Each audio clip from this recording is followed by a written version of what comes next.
Bonjour à tous, ici Largo pour une très courte, enfin j'espère très courte vidéo finale sur, eh bien vous l'avez vu sur la vignette, sur le Dylan du Roi.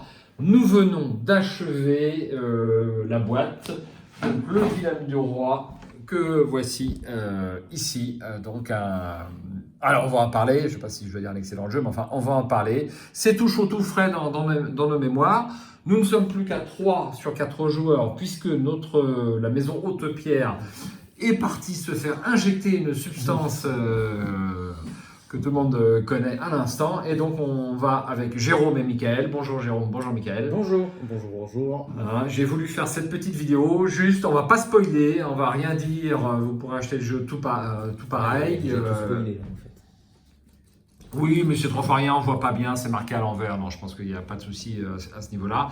Donc vous pouvez regarder la vidéo juste pour vous donner un avis final sur ce jeu que nous venons de terminer. Donc après 17 séances, c'est ça, 17 parties. La 17e partie, c'était la fin. 17 parties, sachant que chaque partie nous a pris en moyenne 1 heure. Ouais, c'est 1 heure. Ouais, pour une fois, sur la boîte, c'est écrit 1 heure par partie. C'est assez très proche de ça.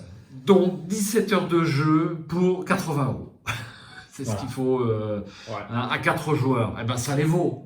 Déjà, il faut bien le dire, c'est rentable, je pense. Alors, Michael, Jérôme, qu'avez-vous pensé de ces quelques après-midi que nous avons joué et puis de ce final qu'on a fait aujourd'hui il y a eu un final. On ne va pas dire ce que c'est le final, mais il y a eu avec un certain nombre de cartes règles, quelque chose de très spécifique à la fin de partie, pour déterminer quelle maison, au pluriel ou au singulier, va gagner la partie.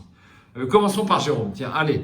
Alors. Moi, j'ai trouvé ça, c'était pas mal, c'est très interactif entre joueurs, tout ça, c'est impeccable. Il y a des fois, on a eu du mal à retrouver le fil du jeu, c'est qu'on s'est perdu. Deux erreurs, on est obligé de débugger un peu la partie, pourtant on fait attention. Alors, une vraie erreur, et une erreur qui n'en était pas une, puisque c'est juste sur le final. Ah oui. Où finalement il y avait juste un petit truc à lire en plus, mais on n'a pas fait d'erreur de carte. Ah oui. Des choses comme ça. Non, là-dessus. Une seule erreur de carte en fait, d'enveloppe, et effectivement la phase finale, il est indiqué dans la notice quand est-ce qu'elle se révèle, c'est lorsqu'on colle le dernier autocollant, et on avait oublié ce point, donc on se demandait ce qui se passe. Quand on fait une erreur, l'application qui est proposée donc sur la dernière page, l'application de debug remet dans les clous, proprement. Tout ce qu'il faut. Après, bon, c'est quand même un jeu. Moi, je trouve ça un petit peu tactique, tu vois. C'est que tu prévois, enfin, tu essayes de calculer un peu tout, tu sais, si tu veux chercher les points, si tu veux chercher, etc. Oui, voilà, il y a plusieurs manières de jouer. Il y a la manière je cherche les points, et la manière je fluffe et je vais en fonction de la maison, puisque la maison a une histoire et un background. On peut faire avec, ou alors on peut faire juste aller chercher les points. Après, en général, chacun autour de la table a joué son rôle de maison quand même. Moi, je l'ai très bien joué. Alors, ce qu'on peut regretter sur le final, c'est que l'historique de la maison n'a pas du tout d'influence sur le final. Moi, j'étais la maison commerçant, le maître. Il n'y a pas de. Est-ce que j'avais un intérêt par rapport au trésor du royaume, ce type de choses? Non, il n'y a pas de liaison à ce niveau-là. Donc, avis positif pour Jérôme. C'est pas mal. On a passé quand même du bon temps. On a passé du bon temps, puis on a été au bout. Voilà, on n'a pas arrêté en cours. Par exemple, détective, c'est resté un petit peu dans les. C'est très bon aussi. Alors, Michael, ton avis? Oui, alors le côté positif, pour commencer, il s'agit effectivement, la narration est très bonne, on suit les histoires et les événements qui ont lieu dans le royaume au fil de l'eau, c'est très immersif de ce point de vue-là, et en plus, si on joue comme sa maison devrait jouer, ça ajoute, enfin voilà, on peut influer sur l'histoire. Alors, je dirais, sur l'histoire, il y a deux trames pour moi. Il y a un peu le final qui est très différent, qui est assez binaire. C'est soit l'un, soit l'autre. Et puis, il y a l'histoire qu'on peut un peu modifier pendant le jeu, qui est une histoire qui va nous permettre quelque part de faire marquer des points. si on prend les bonnes décisions, quand même, ça influe légèrement sur le Ça final. influe, oui, ça influe Ça influe quand même. correctement. Ça influe Mais correctement. c'est quand même difficile de se dire que nos choix vont plutôt être bons ou plutôt mauvais. Ouais, Vont en fait, plutôt aller effectivement, vers l'un ou Tu plutôt sais, vers l'autre. tu sais qu'à la fin totale, ça. Voilà, c'est ça. Hein, c'est difficile de... Oui, mais Moi, je- les choix que nous avons faits sur les actes narratifs étaient des bons choix pour le royaume. Et ça s'est répercuté, finalement, sur ces histoires de petites épées positives et négatives. Globalement. Sur le final de la partie. Donc, certes, on ne savait pas si les épées positives étaient positives ou les épées négatives étaient négatives, mais par rapport au choix scénaristique que l'on a fait, ça devait être positif, en fait. Hein, et puis ça l'a été. Ça l'a De été. toute façon, tous les choix qu'on a pris, on a fait en Ça a été ce qui n'empêche pas les renversements de situation.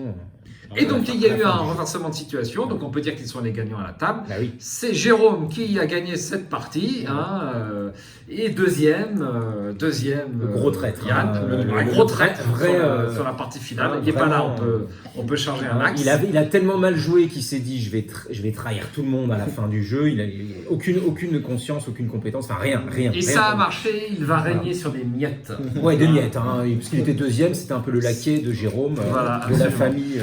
Et donc, nous avons carrément été éliminés. Ah bah non, nous sommes morts, notre famille a été décimée. Décimé, absolument, on peut l'être. Voilà. Hein. Alors, mon avis à moi, qui correspond à ce qui a été dit par Jérôme et Mickaël, hein, à savoir qu'on a tous les quatre. Je Oui, termine t'as pas juste fini. deux Ah, petits, point négatif. j'ai fait mon point Je t'en positif prie. sur la narration, deux petits points négatifs, un dont j'ai déjà parlé, la mécanique, on va dire, Ça, ouais. de la montée et descente des curseurs finalement est très mécanique.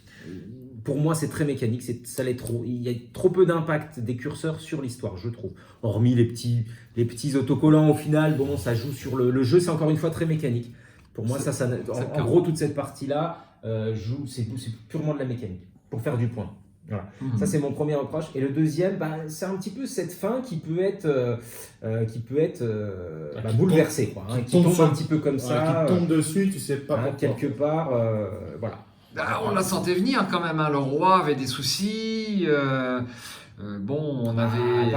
Mais on était quand même dans une lignée plutôt positive, plutôt positive, et on a un basculement, voilà. Bon, Globalement, on a fait ce qu'on a pu pour sauver le voilà, royaume. il y a l'impression, il y a un twist, mais C'était notre style. Voilà, faut pas vous attendre à avoir un jeu que vous pouvez, on va dire, gérer du début à la fin. Enfin, C'est vrai. même si tu es très calculateur, tu peux perdre quand même. Même si c'est toi qui es en tête, jusqu'à la fin, tu sais pas. C'est vous à la fin, là, on a eu des choix à faire que vous avez mal fait. Oui, c'est vrai que choix. la maison Largo a très mal joué. C'est tout, sinon vous aurez pu. C'est vrai. Vous l'aurez C'est vrai. À chaque partie, moi j'ai fait des choix tactiques, j'ai gagné certaines parties. On peut mal jouer ou bien jouer chaque partie. Et si vous jouez de façon habile, eh bien vous pouvez gagner chaque partie. Il est tactique. Il est tactique. Oui, Voilà. la dernière partie, c'est jouer à une coche sur une carte. Alors, ça Voilà. c'est le final. Ça Voilà, c'est le final. final. Le jeu est quand même équilibré si ça se joue à une coche. Et j'y viens. Oui, Et j'y viens. tu Et vois, il y a eu deux camps opposés sur le final. On va pas en parler pour pas vous spoiler. Il y a eu un grand final donc avec 7 cartes règles qui nous ont paru un petit peu compliquées au début, mais finalement pas du Oui, tout. c'est beaucoup d'écrit Ah, pour pas grand-chose.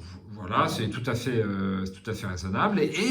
Alors un autre conseil, c'est de bien réfléchir lors de ce final et de ne pas vous précipiter sur les actions que votre maison va entreprendre lors du final et de vraiment peser le pour et le contre de chaque chose. Chaque action, vous verrez, si vous achetez le jeu, eh bien, chaque action que vous allez pouvoir faire lors de ce final épique, hein, parce que c'est un final épique, il faut bien le dire quand même, qui est assez bien fait à l'aide de quelques petites cartes, va avoir des conséquences importantes. Et si vous réfléchissez bien, vous allez pouvoir mieux orienter votre camp et contrecarrer le camp adverse, puisqu'il y aura certainement un camp adverse. Donc moi j'ai trouvé vraiment le final assez épique au niveau des cartes scénario qui sont lues. C'est pas non plus 3 pages, mais vraiment ça peut être une aube nouvelle ou la fin d'un monde. C'est très bien écrit. Et vraiment, moi, je regrette les actions que j'ai faites lors de ce final. Je me dis que j'aurais peut-être pu mieux faire pour le royaume ou contre le royaume selon le camp où j'étais. Et c'était assez bien foutu, ce final ce final, j'ai beaucoup apprécié le jeu. Donc moi, j'ai particulièrement apprécié le jeu. Dès que la maison, c'est quoi, c'est quelle marque déjà? Je me souviens plus, on va les citer. C'est Yellow. Donc j'achète la prochaine boîte, ça y est, c'est réservé, je commande et voilà, je trouve que ça vaut largement son prix. Petit bémol, je vais en dire un aussi, je rejoins tout ce qui a été dit, c'est que j'aurais préféré jouer à 5 joueurs. J'aurais préféré jouer à 5 joueurs. Peut-être. Ouais, ça fait un côté impair du coup au niveau des stats et Tout tout. à fait. Ça change pas mal de choses. Il y a eu quoi. plus de poker, plus de conflits au niveau des dilemmes. C'est ça. Là, souvent les dés étaient un petit peu joués quand même. Hein, on savait un petit peu ce qu'on allait faire. Ouais. Il y aurait eu plus d'interaction à 5 joueurs. Et dire que ce jeu-là peut se jouer à 3 joueurs, je suis pas d'accord. Non, Je suis pas d'accord. c'est trop C'est pas normal. Ça risque d'être ennuyant. Ce qui est intéressant dans ce jeu, c'est de s'engueuler un petit peu. Oui. Tu m'as trahi, tu ceci, cela. Si on n'est que 3, ça risque d'être un peu short. Il y en a qu'un qui sera. On s'est bien engueulé. On a fait Yara et Tarkam. Hein, c'est ça. Hein. Je rigole. On a failli plus voir. Voilà. Donc voilà pour ce petit mot. Hein, on va pas en dire plus. On va pas dématérer non plus pendant 107 ans. Avis très favorable globalement pour tout le monde, avec quelques petits bémols sur quelques points de mécanique, de nombre de joueurs ou de ce type de choses. Voilà, Mickaël, merci d'avoir joué cette partie avec moi. Jérôme également. À bientôt. À bientôt. À bientôt sur la chaîne. Et puis, bon jeu à tous. Salut. Ciao, ciao.